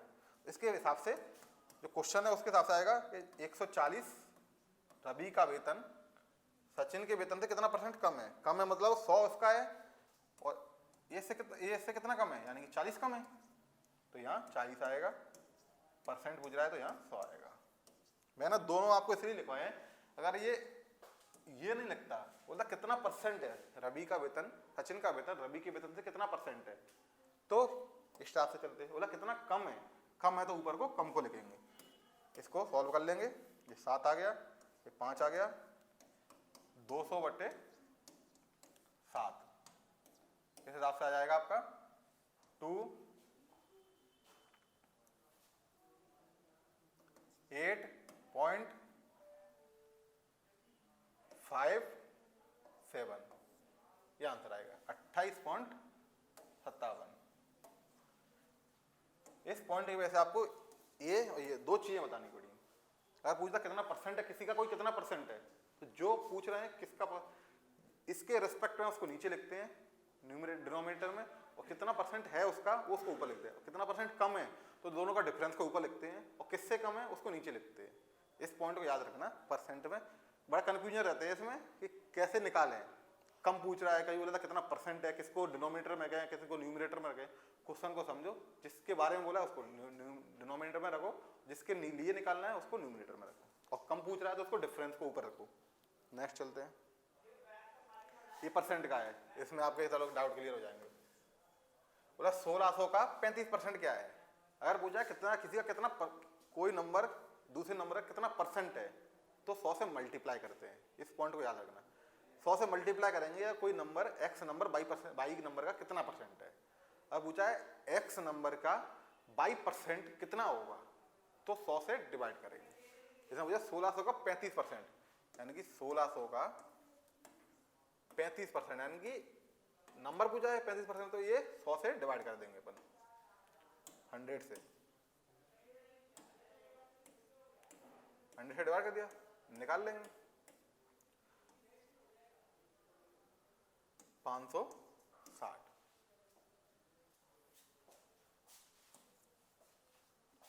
ये याद रखना, % कैसे निकालते हैं और % से नंबर कैसे निकालते हैं। अगर % पूछा है तो 100 से मल्टीप्लाई करेंगे, और % से नंबर पूछा है तो 100 से डिवाइड करेंगे। सिंपल सी बात। नेक्स्ट,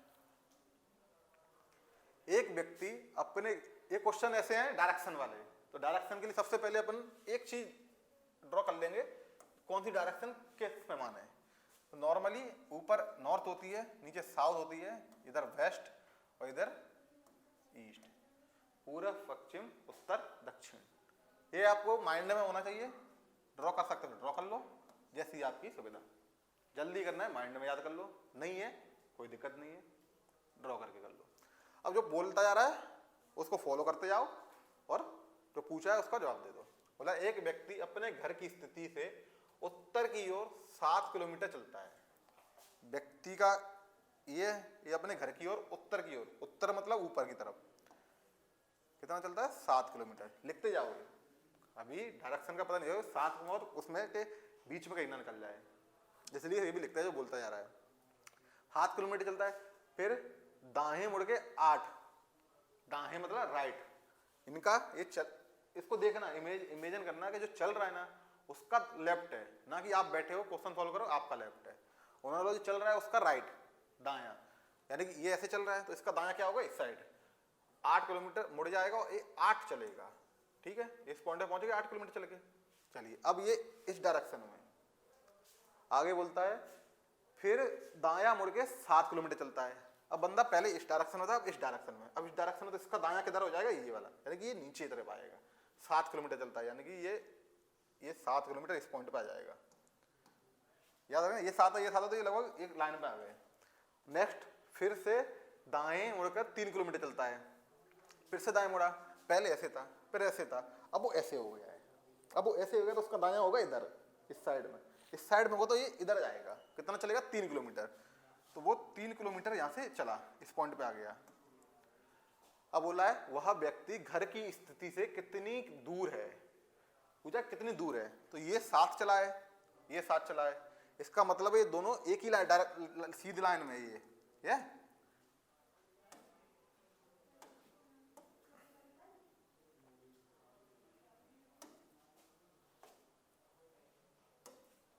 ये लाइन है, ये सेम लाइन, सीधी लाइन है, सीधी लाइन है। तो ये जो गैप है ना इसका पूछा है, ये 3 चल चुका, टोटल इन दोनों के बीच की डिस्टेंस कितनी है, जो पहले चला है 8, यानी 3 चल चुका, तो ये कितना और बाकी है, 5 और बाकी है। दिख रहा है आपको, ये 5 और है। चलो नहीं दिख रहा हो, दोबारा से कर देता हूं। ये 3 चल चुका, ये दोनों के बीच की डिस्टेंस कितनी थी, इस पॉइंट की डिस्टेंस वही होगी जो इस पॉइंट की है, क्योंकि ये कहीं मुड़ नहीं रहे हैं, सिर्फ लेफ्ट राइट हो रहे हैं, किसी एंगल पे नहीं मुड़ रहे हैं, 30 डिग्री पे घूम गए, ये 90 डिग्री पे घूम रहे हैं। तो ये 3 चल गया, ये टोटल 8 है, तो ये कितना हो जाए 5, यानी अपने घर से वो 5 किलोमीटर दूर है। किलोमीटर में कितना भी है, 5 यूनिट दूर है, यानी आंसर हो जाएगा 5। अगर वो पूछ लेता कि वो अपने घर से किस डायरेक्शन में है, तो किस डायरेक्शन में, तो वो है उसके, ये घर है करंट में, ये पोजीशन है उसकी, यानी कि ये वो ईस्ट डायरेक्शन में। डायरेक्शन पूछता आपने बता देते ईस्ट, टाइम पूछा किलोमीटर डिस्टेंस तो बता दिया आपने 5 किलोमीटर दूर है, ठीक है। जैसे पूछा जाए पहले क्वेश्चन को पढ़ो, फॉलो करते जाओ स्टेप बाय स्टेप, और जो पूछा है उसका जवाब दे दो। इनका यही है, बस ये सी को याद रखना कौन सी डायरेक्शन किधर है, ठीक है। नेक्स्ट चलते हैं। ये अब आ गया एवरेज का, कैसे किसी का एवरेज निकालते हैं, परसेंट वो देख लीजिए, एवरेज का भी देख लेते हैं। अभी तो इसने सिंपल सा बोल दिया है, आपको एवरेज का मैं फॉर्मूला बता दूंगा। ये बोला है 1 2 3 5 और 7, किन्हीं नंबर का एवरेज निकालने के लिए उन नंबरों का सम divided by number of numbers, मतलब कितने डिजिट नंबर है उनका सम निकाल देते, और उनका सम तो उससे डिवाइड करें तो एवरेज आ जाता है। जैसे कि ये बोला है इनका आपको एवरेज निकालना है,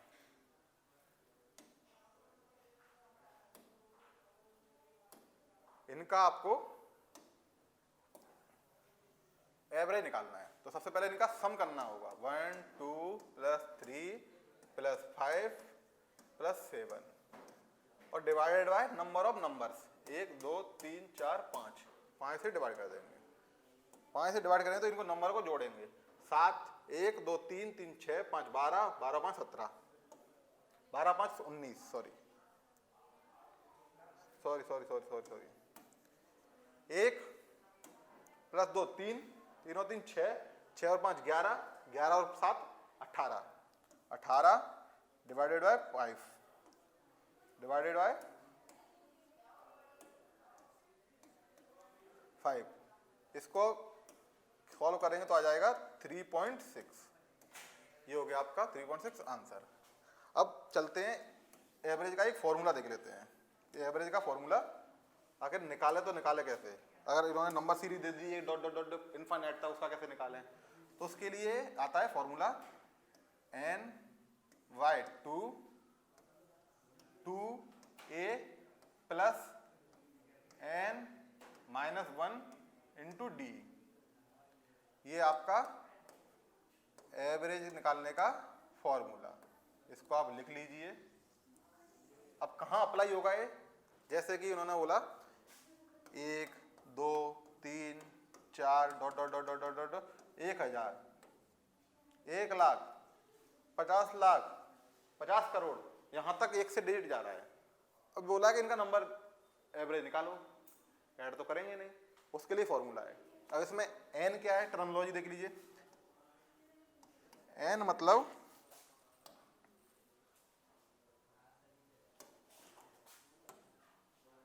हो गया नंबर ऑफ नंबर्स। कितने नंबर है ये, वो एन हो गया आपका। 2 हो गया आपका, सॉरी ए हो गया आपका, इसमें ए फर्स्ट नंबर आपका, जो पहला नंबर है ना वो हो गया आपका ए, यानी कि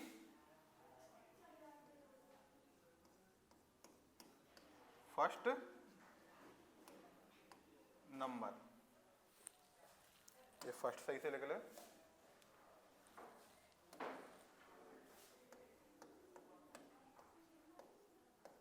फर्स्ट एन है, आई गया। अब डी है। डी इसमें क्या है, डी इसमें जो कंजुगेटिव नंबर है उनका डिफरेंस। हम देखेंगे इस सीरीज में इनका डिफरेंस क्या है 1, इसका क्या है 1। कंजुगेटिव में जो लगातार हैं इनका डिफरेंस क्या होता जा रहा है 1 1 है, यानी कि डी की वैल्यू इसके अकॉर्डिंग हो जाएगी 1। अगर मैं नंबर दे देता, सीरीज देता 2 4 6 8, वही चल रहा है 2022 तक, इसके लिए डी क्या हो जाता 2, इसके लिए ए क्या हो जाता 2, इसके लिए एन क्या हो जाती 2022 2 से चल रहा है, यानी कि नंबर ऑफ टर्म गिनेंगे तो ये हो जाएगा आपका 1011। नंबर ऑफ टर्म हो जाएंगे 1011। ये हो जाएगा इसका पहला नंबर 2, और डिफरेंस हो जाएगा इनके बीच के पहले से दूसरे पद का डिफरेंस, यानी 2। यानी डी क्या हो गया आपका डिफरेंस बिटवीन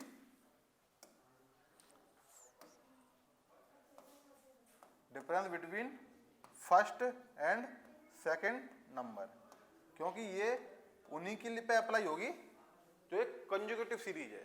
तो फर्स्ट और सेकंड का डिफरेंस वही होगा जो सेकंड और थर्ड का होगा, सेकंड और थर्ड का वही होगा जो फिफ्थ और सिक्स्थ का होगा। मतलब 2 लगातार नंबरों का डिफरेंस सेम होगा, उसी पे अप्लाई होगा कंजुगेटिव नंबर। बस एक डिफरेंस कितना भी हो और वो सेम होना चाहिए, एक सीरीज हो जो एक पैटर्न को फॉलो कर रही हो, कंजुगेटिव ना हो, डिसकंटिन्यू ना हो, कंटिन्यूस सीरीज हो। तो अपन एवरेज का ही फॉर्मूला याद रखेंगे। अब वो कुछ भी दे दे, डायरेक्ट बोल दिया उन्होंने कि सम संख्याओं का एवरेज बताओ 2022 तक, विषम संख्याओं का बताओ, और उन्होंने बोला प्राइम नंबर का एवरेज बताओ, वहां गड़बड़ हो जाएगी। क्योंकि 2 3 5 7, 2 और 3 के बीच में तो एक ही डिफरेंस है, और 3 और 5 के बीच में 2 का डिफरेंस हो गया, और 7 से 11 के बीच में 4 का डिफरेंस हो गया। तो ये सीरीज को फॉलो नहीं कर रहा है रूल को, इसलिए उसका अपन एवरेज काउंट करके निकालेंगे। बोला कि 5 अभाज्य संख्या है, 5 प्राइम नंबरों का एवरेज निकालो, तो लिखेंगे 2 3 5 7 11 13, आगे और पूछा 17 19 21 नहीं सॉरी 23, तो वो काउंट करेंगे और एवरेज जितनी संख्या होंगी उनका डिवाइड कर देंगे। बट एक सीरीज फॉलो हो रही है, उसको अपन ऐसे निकाल देते हैं। आज से आपके एवरेज के कोई भी क्वेश्चन होंगे वो यहाँ अटकेंगे नहीं, फॉर्मूला लगाओ, अगर सीरीज दी है, नॉर्मल क्वेश्चन दिया है तो उसको डायरेक्ट कट कर लो। ठीक है, नेक्स्ट चलते हैं। ये क्वेश्चन आ गया, देखो वही जो बोल रहे थे, 10 संख्याओं का औसत कितना है। आपकी 10 संख्याओं का औसत है 29। प्रत्येक संख्या में अगर 3 की कमी कर दी जाए तो नया औसत क्या होगा। औसत मतलब नंबर एवरेज, औसत एवरेज ही है, जितनी संख्या उनको ऐड कर दो डिवाइडेड बाय नंबर ऑफ संख्या, उससे डिवाइड करके जो सॉल्व करोगे वो औसत मिल जाएगा। तो बोला 10 संख्याओं का औसत, मान लिया इसको बोलते हैं सम, इसको सिग्मा बोलते हैं, तो इसको अपन एक रेफरेंस के तौर पर लेते हैं कि 10 संख्याएं हैं, यानी कि 10x एक सिंबल है तौर पे, 10 संख्या जैसे याद रहे अपने को। तो ये एक 10 संख्याओं का योग है, कितनी संख्या है 10, ये निकाल लिया अपने 10 संख्याओं का योग, ये हो गया, और 10 संख्याएं, इससे निकल गया अपना एवरेज, और वो बोला क्या है अपना 29, यानी कि एक इक्वेशन अपने पास ये हो गई।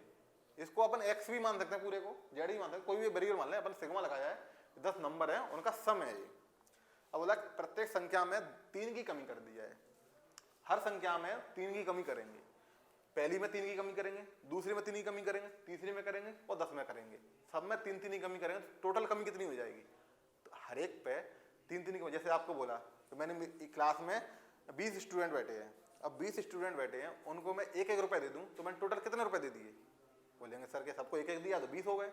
मैं बोला सबसे मैं 1-1 रुपए ले लूँ, तो मैंने कितने रुपए ले लिए, बोला सर सबसे 1-1 लिया, 20 है तो 20 ले लिए, सबसे मैं 2-2 ले लूंगा तो 20 स्टूडेंट तो 40 ले लिए। इस हिसाब से अगर हर में से 3 कम करेंगे तो 10 संख्याओं में से कितनी कमी होगी, टोटल 30 की कमी, यानी कि सिग्मा 10x माइनस 30, और टोटल संख्या तो उतनी है, कितनी 10, ये बोला है उसने कि 30 की कमी कर दी, बोला कि इसका एवरेज ये नया है तो इसका एवरेज क्या होगा, इसके एवरेज के लिए अपने को ये चाहिए होगा, इसकी वैल्यू दे रखी है ये इस इक्वेशन पे, इसकी वैल्यू क्या आ जाएगी, sigma 10x equal to 29 into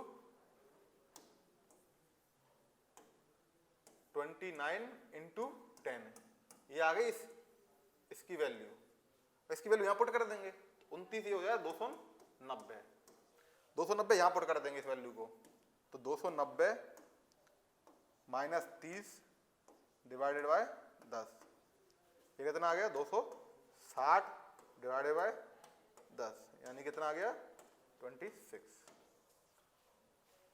नया एवरेज क्या है, नया एवरेज आएगा आपका 26, आंसर हो जाएगा। पूछता ये पुराना एवरेज और नया एवरेज दोनों का डिफरेंस क्या है, पुराने का 29 था, नए का 26 है, 3 का डिफरेंस हो गया। इसी में वो बोलते हैं कि पहले का दूसरे से कितना परसेंट है, परसेंट से निकाल लेते, कुछ भी पूछे आपको फाइनल मिल गया ना, अब कुछ भी पूछ ले, फॉर्मूला लगाओ आंसर पाओ, ठीक है। नेक्स्ट चलते हैं, नेक्स्ट है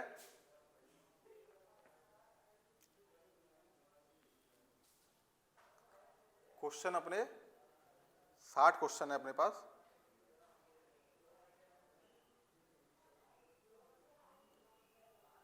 तो अपन एक काम करते हैं, इसको अपन नेक्स्ट वीडियो के लिए रखते हैं, टाइम भी हो गया है, तो इसको नेक्स्ट के लिए रखते हैं, और नेक्स्ट स्टार्ट करेंगे अपन आगे से 171 से 170 तक अपन करा दिया है। मिलते हैं नेक्स्ट वीडियो में, तब तक के लिए गुड बाय, प्रैक्टिस कीजिए और आगे कंटिन्यू करेंगे। मिलते हैं, धन्यवाद।